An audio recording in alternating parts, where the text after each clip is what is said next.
الحمدللہ رب العالمین والصلاة والسلام علی رسولہ الکریم۔ معزز سامعین و کرام، السلام علیکم ورحمۃ اللہ وبرکاتہ۔ الحمدللہ عوام الناس کو ان کے قانونی حقوق سے آگاہی کے لیے میرا پہلا لیکچر ضمانت قبل از گرفتاری آپ کی خدمت میں پیش کرنے لگا ہوں۔ محمد ادریس قریشی ایڈوکیٹ میرا نام ہے اور الحمدللہ عرصہ 22 سال سے میں مختلف قانونی عنوانات پر لکھ رہا ہوں۔ چند میری بکس بھی آئی ہوئی ہیں قانونی ٹاپکس پر۔ تو میرے محترم ڈاکٹر عبدالواحد صاحب میرے بھائی ہیں بڑے، انہوں نے مجھے کہا کہ اب یوٹیوب پر بھی لوگوں تک یہ سلسلہ پہنچنا چاہیے تاکہ زیادہ سے زیادہ لوگ اس سے مستفید ہو سکیں۔ تو اس سلسلے میں میرا پہلا جو ہے وہ لیکچر ضمانت قبل از گرفتاری کے حوالے سے آپ کی خدمت میں پیش کرتا ہوں۔ تھوڑا سا آپ کو یہ بتاتا چلوں کہ جب بھی کسی شخص کے خلاف پرچہ درج ہوتا ہے تو فوجداری مشینری حرکت میں آتی ہے، جس میں پولیس ہو گئی، تفتیشی ایجنسیاں ہو گئیں، عدالتیں ہو گئی، یہ سب شامل ہیں۔ اور جس شخص کے خلاف پرچہ درج ہوتا ہے اس کی خواہش ہوتی ہے کہ وہ عبوری ضمانت حاصل کرے۔ حالانکہ عبوری ضمانت کی اگر ہم قانونی کتابوں میں ڈیٹیل پڑھیں تو ہمیں پتہ چلتا ہے کہ یہ ہر ایک شخص کا حق نہیں ہے عبوری ضمانت۔ یہ انتہائی غیر معمولی حالات میں صرف چند لوگوں کو عطا کی جاتی ہے۔ ان لوگوں کو عطا کی جاتی ہے جن کے خلاف جھوٹا پرچہ درج کرایا گیا ہو،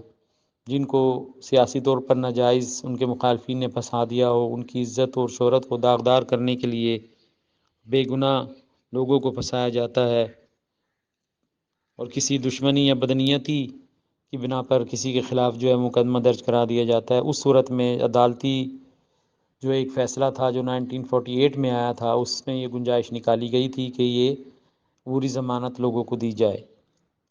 عبوری ضمانت کے حوالے سے آپ کو بتاتا چلوں کہ قانون میں باقاعدہ اس کا کوئی ذکر نہیں ہے۔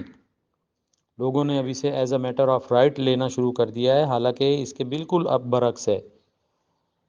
یہی بات 2021 ستمبر میں سپریم کورٹ آف پاکستان میں ایک مقدمے کی سماعت کے دوران جناب جسٹس عمر عطا بندیال صاحب نے اپنے ریمارکس میں کہی کہ ضمانت قبل از گرفتاری کی قانون میں کوئی گنجائش نہیں۔ یہ صرف اسی صورت میں ہوتی ہے اگر مقدمہ بظاہر بدنیتی پر مبنی ہو۔ ان کے دوسرے ساتھی جناب جسٹس مظاہر علی اکبر نقوی صاحب نے بھی کہا کہ ضمانت قبل از گرفتاری خاص حالات میں ملنے والی رعایت ہے جو عادی ملزم کو ہرگز نہیں دی جا سکتی۔ یہ صرف اسی شخص کا حق ہے جس کے خلاف بدنیتی پر جو ہے مقدمہ درج کروایا گیا ہو اور وہ معصوم اور بے گناہ ہو۔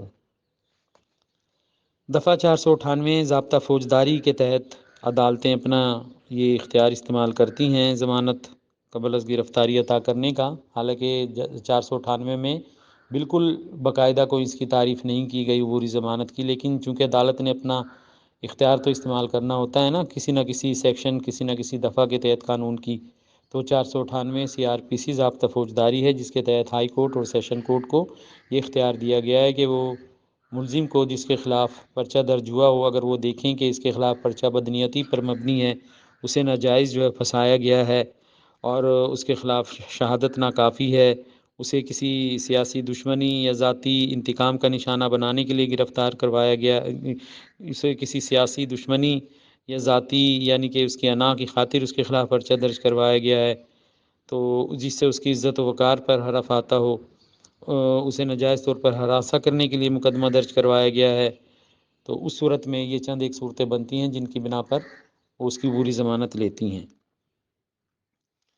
تو 1948 میں جیسے میں نے آپ کو کہا کہ ایک عدالتی فیصلہ تھا بڑا مشہور، اس میں یہ گنجائش پیدا کی گئی تھی کہ ایسے لوگوں کو جو بیچارے بے گناہ ہوں، جن کو ناجائز مقدمے میں پھنسایا گیا ہو، ان کے خلاف جو ہے ان کو گرفتاری سے بچانے کے لیے عبوری ضمانت کا حق عطا کیا گیا تھا۔ تو عبوری ضمانت کے سلسلے میں جیسے میں نے ابھی آپ کو چند ایک صورتیں گنوائیں کہ کن کن لوگوں کو یہ عطا کی جاتی ہے، اس میں دوبارہ میں آپ کو بتا دیتا ہوں کہ نمبر 1، مقدمہ اگر مشکوک ہو اور مزید انکوائری درکار ہو تو عبوری ضمانت کا حق بنتا ہے کسی بھی شخص کا جس کے خلاف پرچہ درج کروایا گیا، اور اس میں یہ ضروری ہے کہ پرچہ درج کروایا گیا ہو، بغیر پرچہ درج کیے ہوئے تو عبوری ضمانت ہو ہی نہیں سکتی، ٹھیک ہے نا جی۔ تو دوسرا اس میں فیکٹر ہے وہ ہے کہ سرے سے مقدمہ بنتا ہی نہ ہو، اسے بھی عبوری ضمانت کا حق عطا کیا جا سکتا ہے۔ نمبر 3، ریکارڈ سے ثابت ہو کہ ملزم بے گناہ ہے، جو اس کے سامنے عدالت کے سامنے ریکارڈ پیش کیا گیا ہے اس سے واضح طور پر پریما فشائی یہ ظاہر ہو رہا ہو کہ ملزم بے گناہ ہے، صرف اسے جھوٹ کی بنیاد پر، بدنیتی کی بنا پر یہ جو ہے اس کے خلاف پرچہ درج کروایا گیا ہے، تو اسے بھی عبوری ضمانت عدالتیں فراہم کرتی ہیں۔ اسی طرح کسی مقدمے میں ناکافی شہادت ہو، ٹھیک ہے نا جی، اس صورت میں بھی اسی طرح مقدمے میں غلط یا ناجائز طور پر کسی کو ملوث کیا گیا ہو، ذاتی یا سیاسی دشمنی کا نتیجہ ہو، گرفتاری سے اس کی نیک نامی، شہرت، وقار پر حرف آتا ہو، پولیس دشمنی یا بدنیتی عیاں ہو، ناجائز ہراساں یا پریشان کرنا مقصد ہو، ملزم عورت ہو، کمسن ہو، شدید بیمار ہو، اور اس کے علاوہ انتہائی عمر رسیدہ اشخاص ان کے خلاف اگر مقدمہ درج کروایا گیا ہو اور ریکارڈ بھی یہ ظاہر کرتا ہو کہ یہ بدنیتی اس میں انوالو ہے، تو ضمانت قبل از گرفتاری ایک رعایت ہے جو ایسے افراد کو فراہم کی جاتی ہے۔ تو ضمانت قبل از گرفتاری عادی ملزموں کو نہیں جو ہے وہ فراہم کی جاتی، جو عادی مجرم ہوتے ہیں ان کا یہ حق نہیں ہے، لیکن بہت افسوس سے کہنا پڑتا ہے کہ ہمارے وکلا بھائی جو ہے ان کی کمائی کا سب سے بڑا ذریعہ عبوری ضمانتیں ہیں۔ حدود کے مقدمات میں، قتل کے مقدمات میں، دھوکہ دہی فراڈ کے مقدمات میں دھڑلے سے عبوری ضمانتیں ہوتی ہیں، گو کہ آگے چل کے وہ خارج ضرور ہو جاتی ہیں، یہ بھی ہے، لیکن وقتی طور پر تو ایک قانون کا غلط استعمال ہوا نا، مس یوز آف لا ہے، تو اس چیز کو روکنا چاہیے۔ اسی لیے یہ عدالتیں اپنے ریمارکس میں آج کل کہہ تو دیتی ہیں کہ یہ اس کی قانون میں کوئی گنجائش نہیں اور یہ انتہائی غیر معمولی حالات میں ملنی چاہیے عبوری ضمانت، صرف ان لوگوں کو جو بے گناہ مقدمے میں پھنسائے گئے ہوں۔ تو عبوری ضمانت کے حوالے سے اور آپ کو بتلاتا چلوں کہ ایک مقدمہ پیش ہوا تھا سپریم کورٹ آف پاکستان میں، جس میں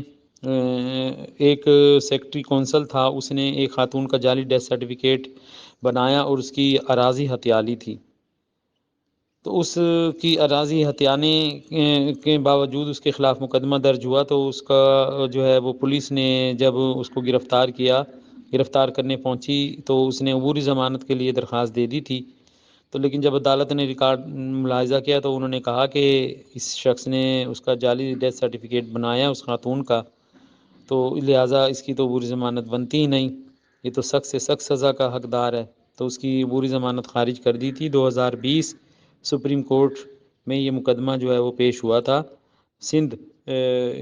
کے علاقے کا مقدمہ تھا، غلام فاروق سیکٹری یونین کونسل تھا، اس کے خلاف یہ کارروائی ہوئی تھی۔ تو ضمانت قبل از گرفتاری ایک غیر معمولی رعایت ہے، ہر شخص کا یہ حق نہیں بنتا، صرف بے گناہ اشخاص کو ہی یہ دی جاتی ہے جن کے خلاف بدنیتی سے اور میلافائڈ انٹینشن کے ذریعے پرچے درج کروائے جاتے ہیں، اس صورت میں ضمانت کا جو ہے قبل از گرفتاری عطا کی جاتی ہے۔ تو اس میں عدالتی جو ہے بہت سارے فیصلہ جات ہیں، میری جو کتاب ہے یہ اس میں میں نے سارے لکھے ہوئے ہیں، اس کو اگر ہم مد نظر رکھیں تو کافی رہنمائی ملتی ہے۔ اس میں جو ہے 2019 کا بھی ایک میں نے اس میں یعنی کہ کیس لکھا ہے، اس میں عدالت نے قرار دیا تھا کہ ضمانت قبل از گرفتاری اس لیے دی جاتی ہے تاکہ بے گناہ افراد کو قانون کے غلط استعمال سے بچایا جا سکے۔ اسی طرح 2020 SCMR 1270 ایک مقدمہ تھا، اس میں بھی عدالت نے قرار دیا کہ ضمانت قبل از گرفتاری ایک غیر معمولی رعایت تصور ہوتی ہے جو جھوٹے الزامات کی بنیاد پر محدود مقدمات میں عطا کی جاتی ہے۔ ایسے ریلیف کو حاصل کرنے کے لیے ملزم کی ذمہ داری ہے کہ وہ عیاں کرے کہ مقدمہ بدنیتی خفیہ اغراض و مقاصد کی خاطر دائر کیا گیا ہے، جو کہ ملزم کی شہرت کو ناقابل تلافی داغدار کر سکتا ہے۔ بے مقصد قسم کی مقدمہ بازی کے خلاف یہ ایک شیلڈ فراہم کرتا ہے تاکہ معصوم لوگوں کو محفوظ رکھا جا سکے، اس صورت میں یہ ضمانت قبل از گرفتاری اسے عطا کی جائے گی۔ یہ بھی سپریم کورٹ آف پاکستان کا فیصلہ تھا، 2020 SCMR 1270 اس کا نمبر ہے۔ تو لب لباب اپنے اس لیکچر کا جو ہے اب ہم اختتام کنکلوڈ کرتے ہیں اس کو، یہی ہے کہ ضمانت قبل از گرفتاری ہر اس شخص کو ملتی ہے جس کے خلاف جھوٹا پرچہ درج کرایا گیا ہو، اس نے جرم کیا ہی نہ ہو، اسے ناجائز جو ہے سیاسی بیس پر یا ذاتی انتقام کا نشانہ بنانے کے لیے پولیس کو پیسے کھلا کر پرچہ درج کروا دیتے ہیں، تو اس ضمن میں اسے اپنا یہ حق ضرور استعمال کرنا چاہیے، اور سیشن کورٹ ابتدائی عدالت ہے جہاں پر اسے یہ اپنا رائٹ لینا چاہیے۔ لیکن بعض حالات ایسے ہوتے ہیں کہ وہ سیشن کورٹ جو ہے تک نہیں پہنچ سکتا، انتہائی ارجنٹ معاملہ ہوتا ہے، ہائی کورٹ سے بھی براہ راست رجوع کیا جا سکتا ہے۔ تو ہائی کورٹ بھی کئی کیسز میں دیکھا ہے کہ براہ راست جو ہے ایسے اشخاص کو جن کے خلاف ناجائز پرچہ درج کرایا گیا ہے ان کی براہ جو ہے عبوری ضمانت لے لیتی ہیں۔ تو عبوری ضمانت کے سلسلے میں جیسے میں نے آپ کو بتلایا کہ ابتدائی عدالت تو سیشن کورٹ ہے، اس کے بعد پھر ہائی کورٹ آتا ہے، لیکن ہائی کورٹ جب بہت انتہائی غیر ضروری حالات ہوں تو وہاں پر پھر یہ براہ راست بھی مقدمہ سننے کی مجاز ہے۔ انشاءاللہ تعالی میرے یہ قوانین سے متعلق لیکچر انشاءاللہ آپ کو پسند آئیں گے۔ اگلا لیکچر میرا انشاءاللہ تعالی جیل قوانین کے حوالے سے ہوگا، اس پہ بھی میں نے کتاب لکھی ہے، جیل قوانین اور قیدیوں کے حقوق۔ انشاءاللہ وہ بھی جلد آپ کی خدمت میں پیش کروں گا۔ جزاک اللہ خیر۔ السلام علیکم ورحمۃ اللہ۔